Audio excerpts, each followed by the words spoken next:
শ্রেণীর ছাত্রছাত্রী আগোটা হাই মাদ্রাসা আজকে তোমাদের 5 দ্বারা বিভাজন নিয়ম শেখাবো।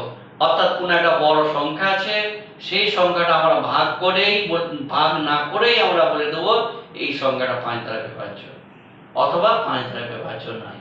খুব সুন্দর একটি টিপস, ছোট্ট টিপস, আমরা সকলকেই মনে রাখবো। 5 to 10 পর্যন্ত সকলে আমরা এটা মনে রাখবো। কি নিয়ম? যে কোনো একটা সংখ্যা আমি লিখছি 2 7 8 6 5। এই যে বড় সংখ্যাটা, এই সংখ্যাটা 5 দ্বারা বিভাজ্য কি না এটা করতে গেলে প্রথমে একক স্থানীয় অঙ্কটাকে আমাকে খুঁজতে হবে। এক্ষেত্রে একক স্থানীয় অঙ্কটা হলো কত? 5। এই একক স্থানীয় অঙ্কটি যদি হয় 5 অথবা 0, একক স্থানীয় অঙ্কটা যদি হয় 5 হতে হবে, অথবা যদি 0 হয় তাহলে আমরা বলবো এই পুরো সংখ্যাটি 5 দিয়ে ভাগ করলে মিলে যাবে। যদি এই সংখ্যাটি পিছনে একক স্থানীয় অঙ্ক দিয়ে যদি 0 না থাকে তাহলে আমরা এইটা বলতে পারবো না যে এটা 5 দ্বারা বিভাজ্য।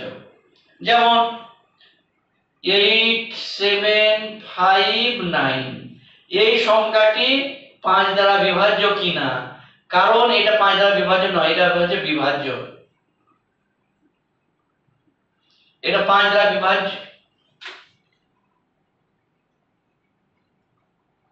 বিভাজ্য 5 দ্বারা। এই সংখ্যাটি 5 দ্বারা বিভাজ্য নয়।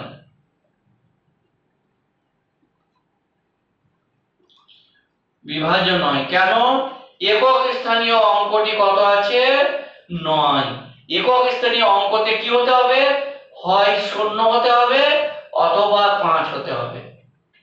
তারপর এদিকে যা থাকুক না থাকুক তোমার দেখারই দরকার নেই। অর্থাৎ একক স্থানীয়তে 5ও নয় 0ও নয়, তাহলে এইটা 5 দ্বারা বিভাজ্য নয়। এবার যদি আর একটা অঙ্ক লেখা হয়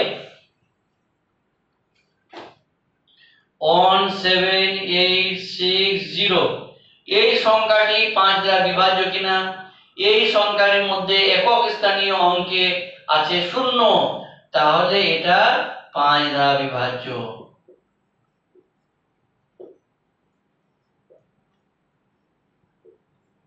তাহলে আমরা কি দেখতে পেলাম? যে একক স্থানীয় অঙ্কে কি মনে রাখতে হবে? 0 অথবা 5 থাকলে 5 দ্বারা ভাগ করলে মিলবে, 0 অথবা 5 বাদ দিয়ে অন্য কিছু যদি থাকে তাহলে 5 দিয়ে ভাগ করলে মিলবে না। আজকে এ পর্যন্তই, ধন্যবাদ।